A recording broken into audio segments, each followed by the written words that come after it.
Hello everybody, Jacob Kackelhofer here, just bringing you a video log of what I like to call light and noise initiatives in the Demand Hovindication campaign. Before I get too far into this video, I'd like to clear the air on a slight mistake I made in my video of last night. On this site here, freekenthovind.com, I had mistakenly attributed the excellent work that went into it exclusively to my friends Rudy and Aaron Davis.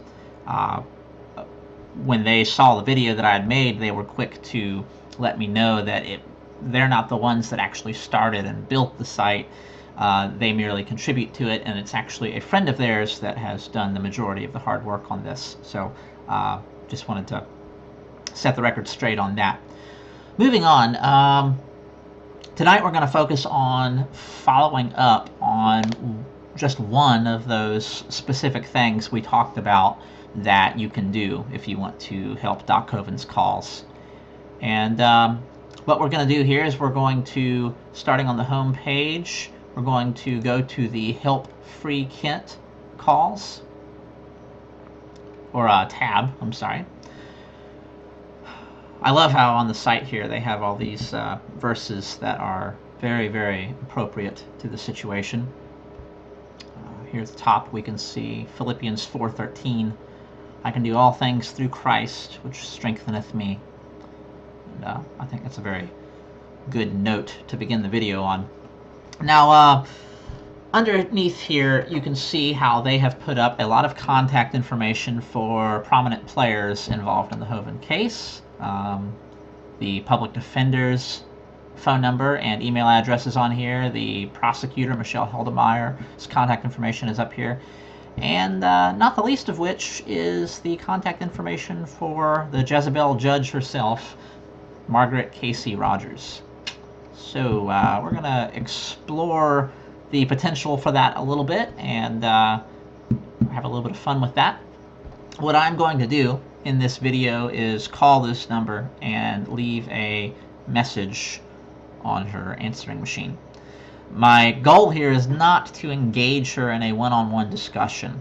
I'm not particularly averse to that. Many of us aren't. It kind of depends on your personality, I suppose. But I don't really think it will be the most conducive to our goals in our activism here because for one thing, they could just hang up on you, and probably will once you got talking for any amount of time about what's going on. So instead, what I want to do is leave a message on her answering machine that she will hear that is intended to rebuke her and take her to task for her loathsome role she is playing in this whole travesty. And hopefully, maybe even rattle her and her staff a little bit as they undertake their evil mission. So we'll get started on that in a moment. But I would also encourage any of you that are willing to follow through on this to put a little bit of thought into what you want to say, do a little bit of advanced preparation. What that would entail will vary depending on the person. If you are gifted with a greater endowment for brevity than I am, you probably are, because that's not one of my strong suits, it may well represent a lot less work for you. For me personally, in this instance, it's represented a good couple of hours of preparation, part of which is nobody's fault but my own. The initial work actually took a lot less time, but in what I came up with once I did sit down and think out what I wanted to say and write it out on my computer wound up being quite a bit longer than what would fit onto the time allotment on Judge Casey Rogers' answering machine. Those of you that have had much interaction with me in the past probably aren't too terribly shocked about that.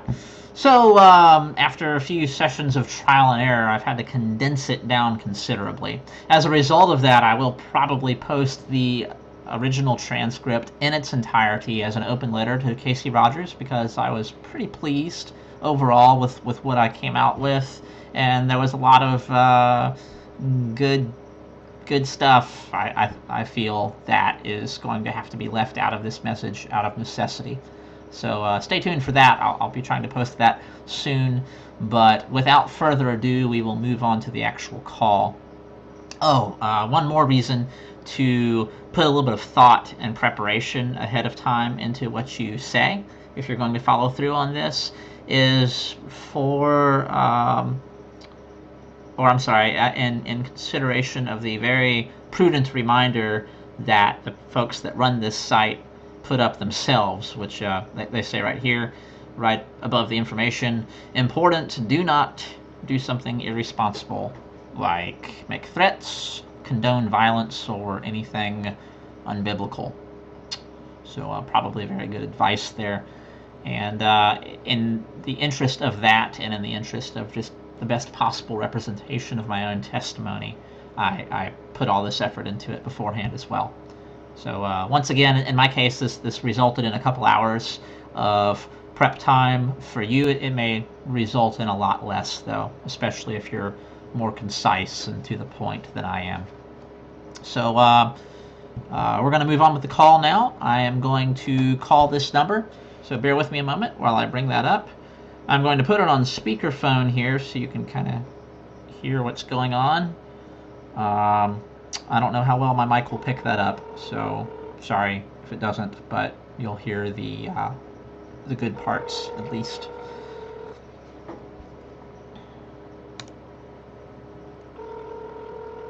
This is my transcript I prepared ahead of time in Microsoft Word. You can see all the strike throughs I've done. This is how much I've had to reduce it down.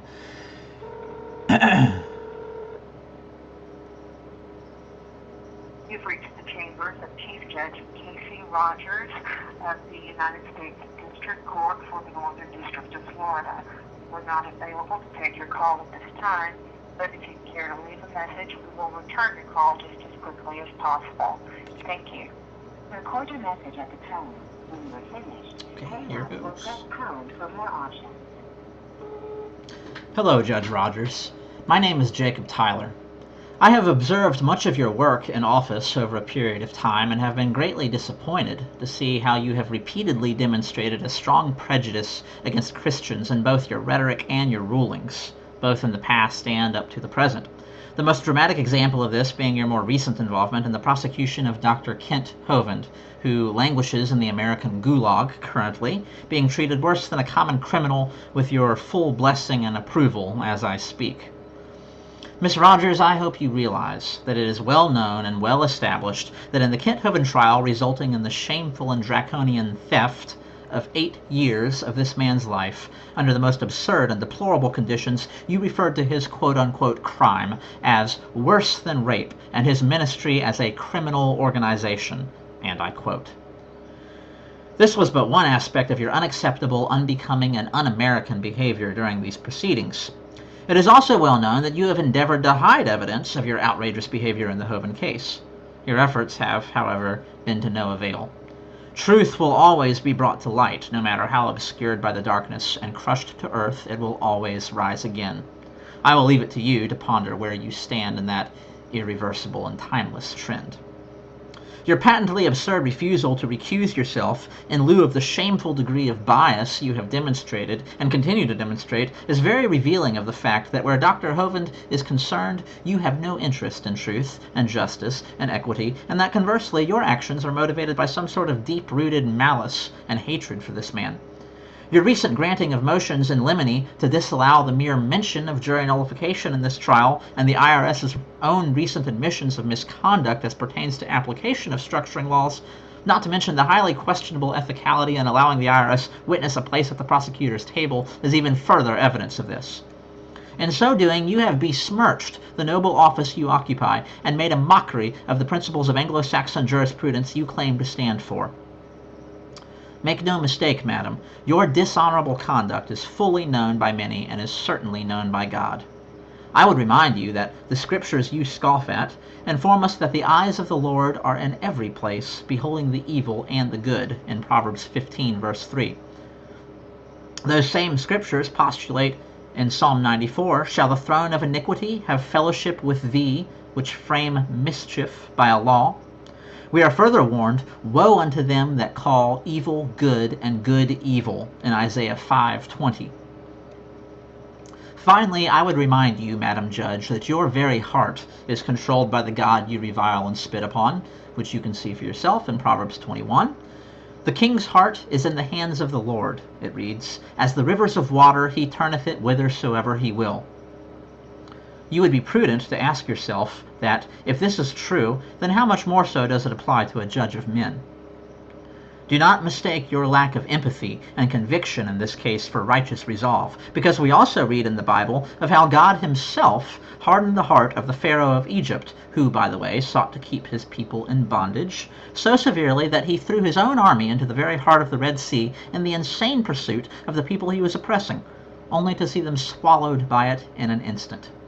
Once again, I will leave it to you to ponder exactly how you align with the players in that great drama of antiquity. Miss Rogers, my sincere admonition to you is to seek the Lord while he may yet be found. Repent of your egregious misconduct, your hatred of your neighbor, and the willful part you have played in the flagrant and brazen persecution of a man who has been a malefactor of none and a benefactor of many.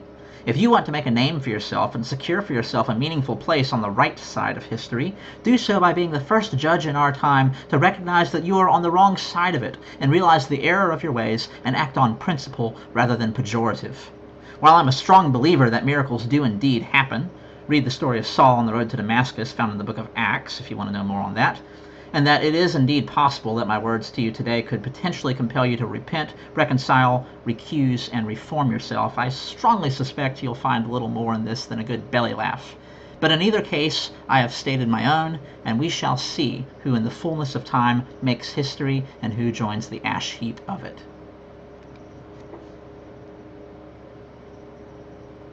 You are approaching the maximum length for a recording. Finish your recording after the tone.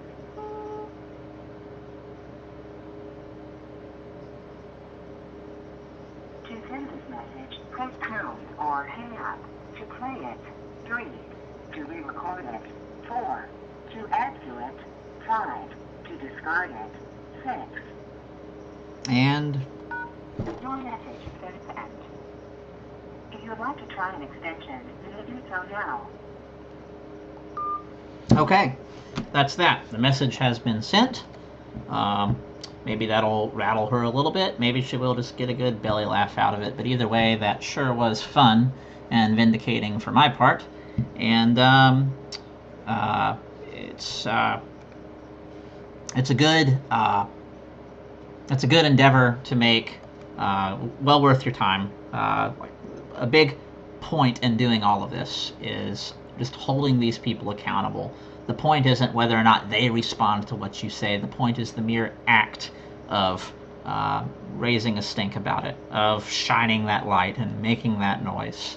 So there you have it. There's a call to Judge Casey Rogers.